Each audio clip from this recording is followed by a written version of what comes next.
era carvão, a iluminação, a querosene. Entretanto, diz ela, ali morava um grande artista.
Diz ainda Tarsila em seu artigo: Brecheret trabalhava e dia a dia seu nome se impunha.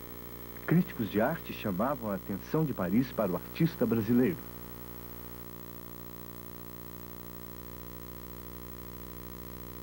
Brecheret é condecorado com a Legião de Honra da França por ocasião da venda de sua peça, O Grupo, ao Museu Jeu de Paume.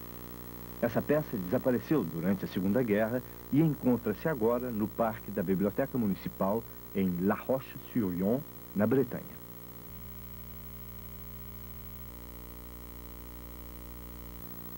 Outra peça sua no exterior está em Honolulu, Havaí. O motivo religioso é forte na sua obra. Ele sente fascinação pela escultura religiosa da Idade Média.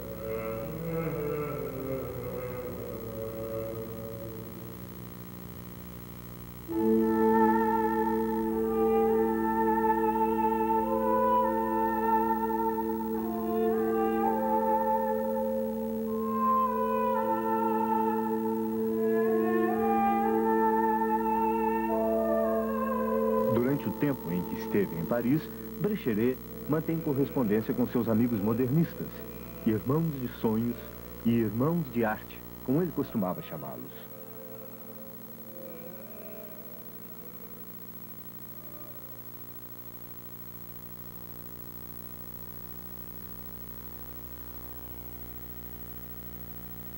Ele viveu muito tempo na França, na Itália, Brasil. Então ele fazia uma confusão com as línguas, misturava, escrevia um pouco errado, às vezes, o português. E o que eu me lembro mesmo é de uma carta que ele mandou para o Dr. Washington Luiz, ao cuidado de Menotti Delpique. E Menotti, com aquele ar brincalhão dele, entregou a carta ao Dr. Washington e disse: Dr. Washington, quem o senhor acha que é mais conhecido em São Paulo, o senhor como governador ou eu como simples poeta que sou? Washington pegou a carta, olhou e disse: ah, essa letra eu conheço, é do Brecheret. E com aquele cavanhaque assim, meio... ele era um pouco sério. Ô Menotti, leia direito o que está escrito. Ao Dr.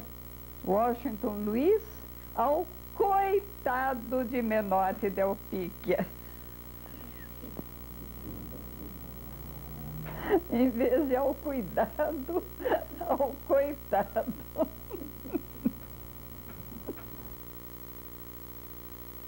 A bolsa de estudos de Brecheret era para 5 anos, mas ele fica em Paris 15 anos, retornando algumas vezes ao Brasil, onde, desde 1926, ele já tinha um ateliê na rua Oscar Freire, em São Paulo. Em 1934, fez uma exposição no Rio de Janeiro. Em São Paulo, expõe em 1926, em 30 e em 1935. Sempre frequentou muito a casa de Menotti Del Picchia. O Brecheret era um amigo de todos os dias. Às noites, quando nós ouvimos não tocar a campainha, bater palmas, já sabíamos, é o Brecheret. Ele adorava a mamãe e batizou-a com o nome de Sônia, que o Sônia é que calhava bem para a mamãe. Eu era tão meninota ainda, eu tinha assim o Brecheret como um ídolo, um mestre. E então foi uma surpresa tão grande quando ele me pediu em casamento durante o jantar. Segurou minha mão e disse: Menotti e Sônia. Sônia, se referindo à mamãe Antonieta. Eu quero casar com a Helena. Mas eu levei tamanho susto. Eu via Brecheret apenas como um amigo de todas as horas. Mas pensar em casar com Brecheret nunca me passou pela ideia. Então a minha resposta foi: me dê algum tempo para pensar. Mas no dia seguinte já apareceu o tio Nani lá em casa e a coisa foi tomando assim um caráter já de coisa definitiva. Ele me foi pedir em casamento com a casa de papai, muito constrangido, que Brecheret era assim todo introspectivo, até um pouco rude. O papai gostou dele e assim começou o nosso noivado, que depois acabou não se realizando o casamento.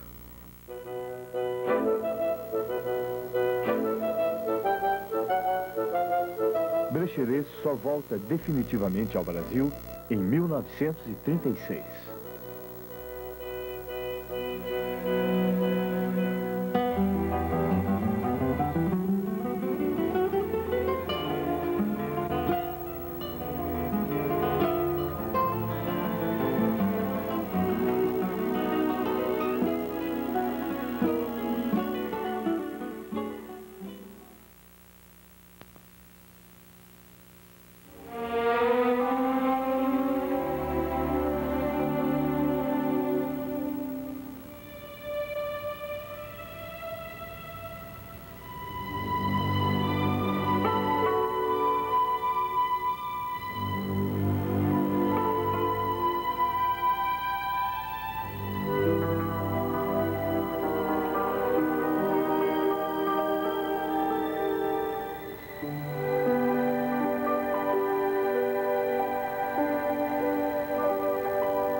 Em 1936.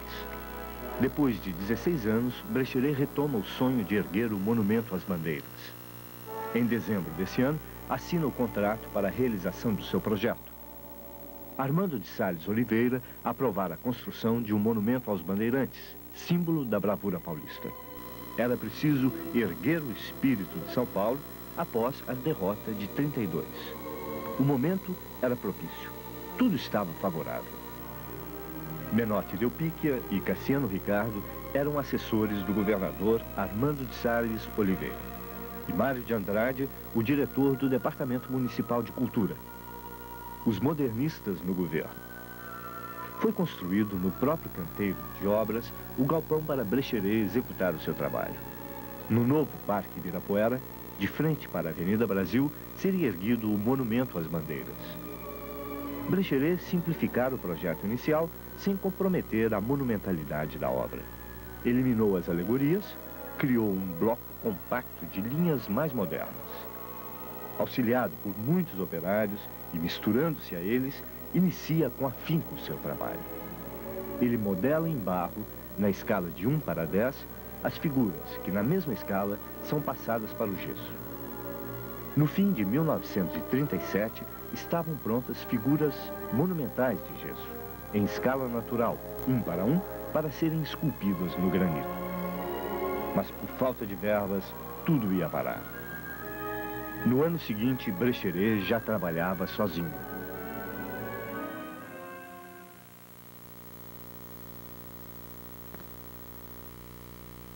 Essa casa ele construiu em 1937 e era uma casa tão avançada, tão fora dos padrões, né, usuais, que ela era conhecida como caixa d'água. Ele trabalhava aqui, né? E aqui residiu, enfim, até o falecimento. Meu pai se sentava aqui à cabeceira, né? As lembranças que eu tenho do meu pai, elas são ligadas à minha infância, porque quando ele morreu eu tinha 13 anos. E eu me lembro de um pai muito extremoso, um pai muito carinhoso e um pai muito silencioso, né? Quer dizer, ele falava muito pouco, mas ele era uma pessoa muito carinhosa, muito extremosa. Eu me lembro também de uma pessoa muito trabalhadora, que trabalhava incansavelmente de manhã, de tarde, de noite. Jantando, ele às vezes pegava um pedaço de papel, desenhava, ele produzia sem cessar. O que me deixou assim muito marcado é a imagem de um artista sério, rigoroso com o trabalho artístico, com o trabalho manual. Ele não aceitava, não permitia nenhum tipo de simplificação da criação artística.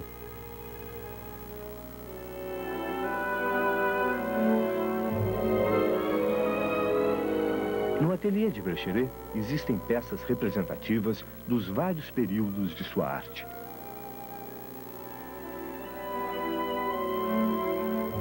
E o que se pode constatar é que a sua criatividade obedecia somente o impulso de sua inspiração. Era uma liberdade que lhe permitia, dentro de uma mesma década, voltar no tempo da sua própria trajetória e também lançar-se a formas de vanguarda.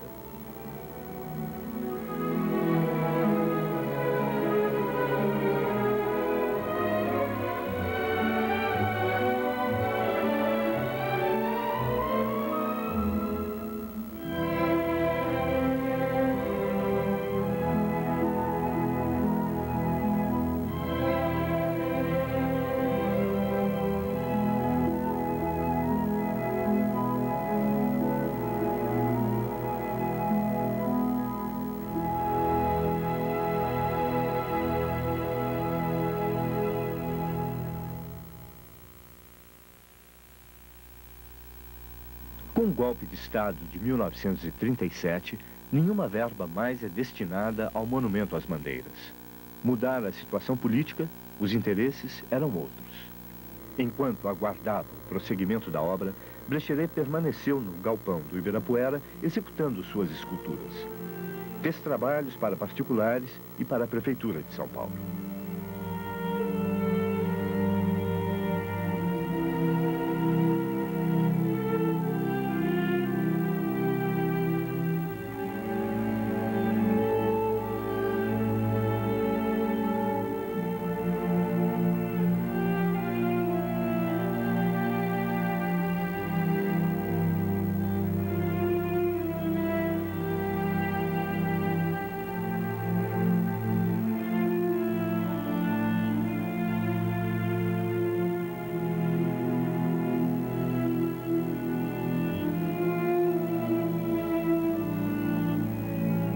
Para os jardins da Biblioteca Municipal, Brecheret fez o fauno em granito.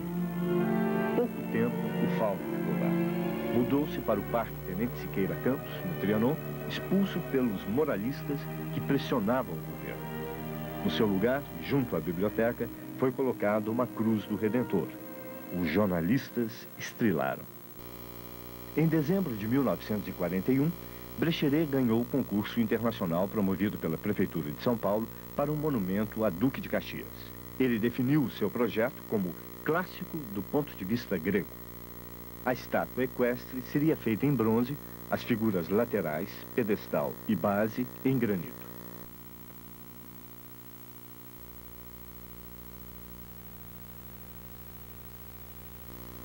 Num galpão erguido ao lado do galpão das bandeiras, Brecheret inicia logo o seu trabalho. Modela as figuras em barro, passa para o gesso. Os irmãos Incerpe começam a executar as figuras em granito. Completando a estátua equestre em gesso, na escala natural, para ser fundida em bronze, Brecheret, em 1945, entrega seu trabalho à Prefeitura de São Paulo. O Liceu de Artes e Ofícios é encarregado da fundição em bronze.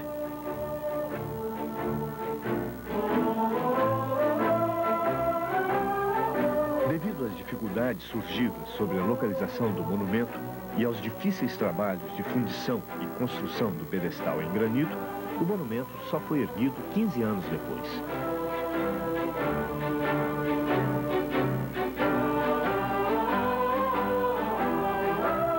Foi inaugurado na Praça Princesa Isabel em 1960. Brecheret não chegou a ver o monumento pronto.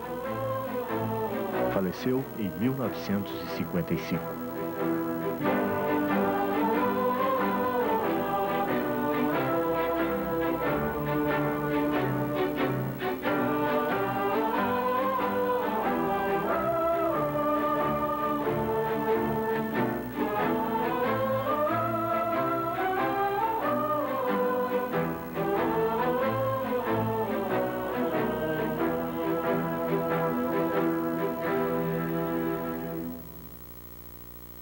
O cavalo é tão grande, a gente não faz ideia do que é o tamanho do cavalo, porque a gente vê daqui de baixo. Mas o Ademar de Barros, o Liceu de Artes e Ofícios, fez questão de fazer um banquete na barriga do cavalo, antes de fechar, com 40 convidados, e coube.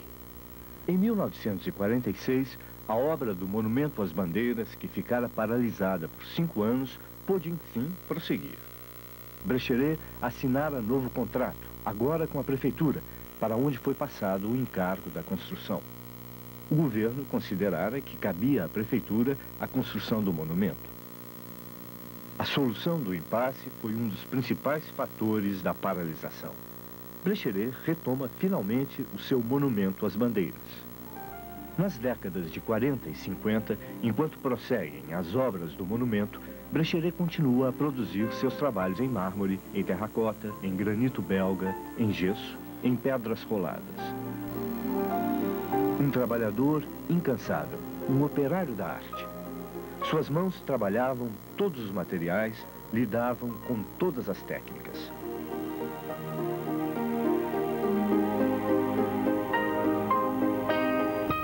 Para a capela do Hospital das Clínicas de São Paulo, fez a Via Crucis, São Paulo e o Cristo Crucificado. Fúvio Penac fez os afrescos e de Cavalcante os vitrais.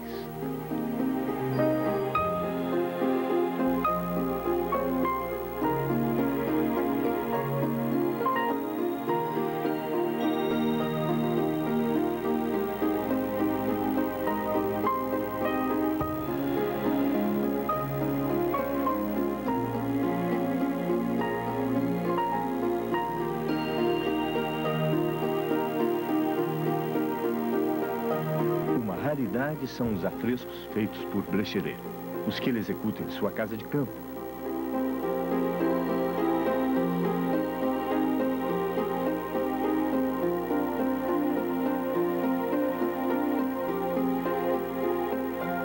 E os da Capela de Pararanga, cujo projeto arquitetônico é de sua autoria.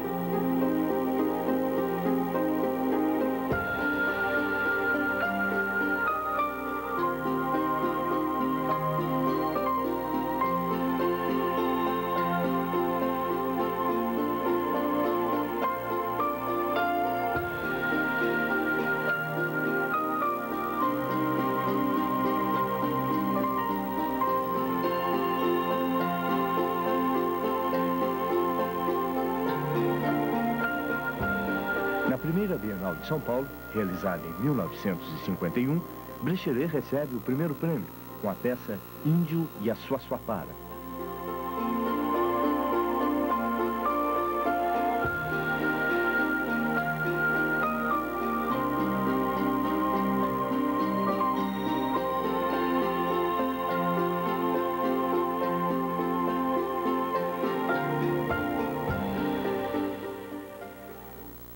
Nós inauguramos o teatro em 54, nos festejos de São Paulo, né? Com o Canto da Cotovia, que é a história da Joana d'Arc. E o Brecheret foi assistir a peça e se apaixonou pela peça, pela direção do Rato, pela interpretação dos atores e por mim na Joana d'Arc.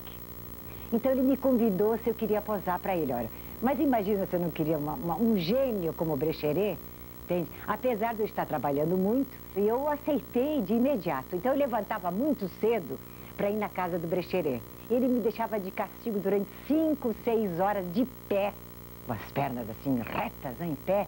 E ele então me deu a estátua de presente. Eu vou te dizer uma coisa, essa estátua, Joana d'Arc, foi o maior presente que eu recebi na minha vida.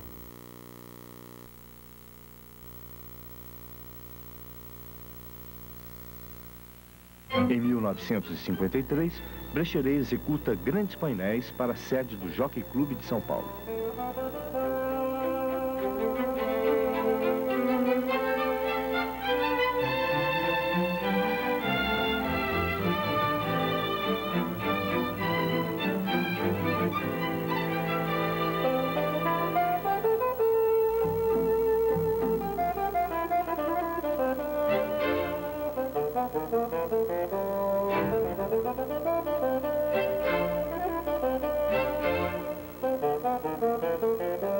Para a decoração interna da sede, ele faz um baixo relevo em mármore, a Alegoria Brasileira.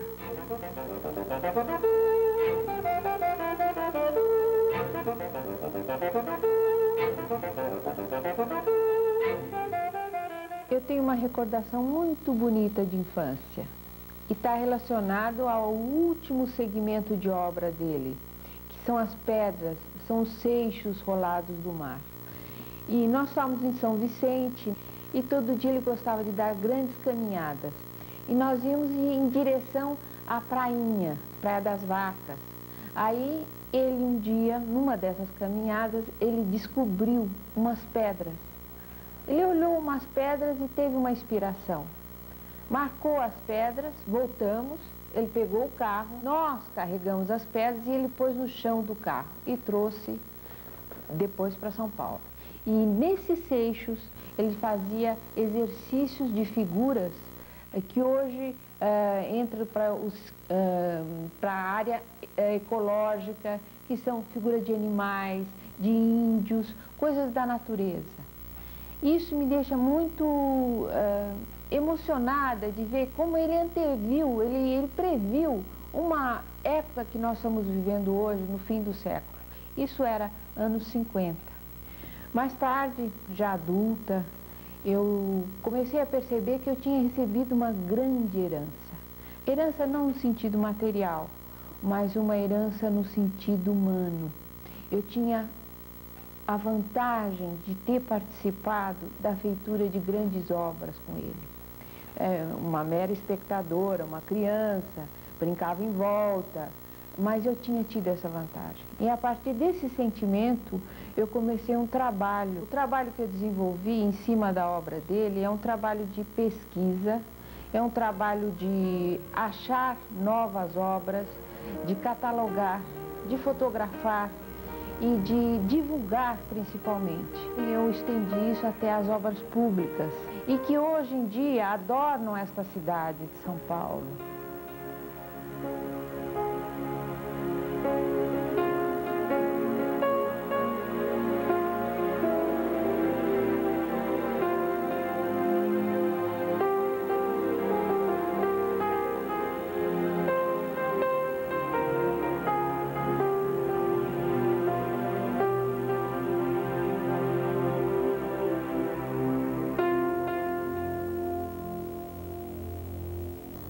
Para um escultor, Brecheret morreu muito moço. Nasceu em 94, morreu em 55, então morreu com 61 anos, né? E, curiosamente, ele morre no momento em que está partindo para uma nova aventura de consequências imprevisíveis. Eu creio que a parte mais notável da arte de Victor Brecheret reside exatamente nessas produções dos anos 40 e até meados de 50, quando ele falece. É o momento em que ele retoma aquela pureza original das pedras encontradas, nas quais ele interfere muito, assim, minimamente, né, com incisões, e adaptando aquelas pedras roladas às suas intenções escultóricas, né? Essa volta ao original, à raiz primeva, né, ao primitivo, se traduz numa série de peças que tem como assunto ou motivo, né, tem o índio brasileiro. E as pirogas, as canoas dos índios brasileiros, né? Aquele mundo, aquele universo de ideias ao qual Brecheret chega. E isso é muito significativo, né? Chega depois de anos e anos de conhecimento de toda a escultura contemporânea, ele se volta para a raiz brasileira. Acho importante isso, e isso é que mostra como foi acertada aquela escolha que se deu em 1920 de Brecheret como o escultor do modernismo brasileiro, né?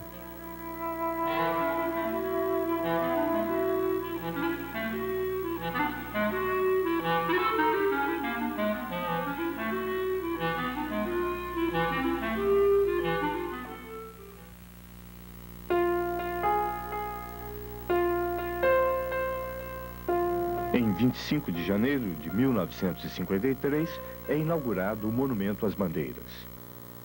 33 anos depois de apresentada a primeira maquete, em 1920.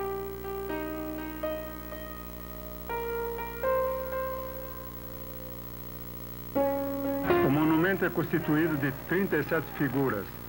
Mede 50 metros de comprimento por 16 de alto, de largura, e de 10 de alto. A minha grande preocupação era criar um monumento às bandeiras, para que tivesse um cunho tipicamente nosso. Imaginei uma grande rocha de granito esculpida. Como não havia nenhuma no local, precisei criá-la, superpondo bloco sobre bloco, nos quais deveria ser representadas todas as raças que tomaram parte nas bandeiras e moções.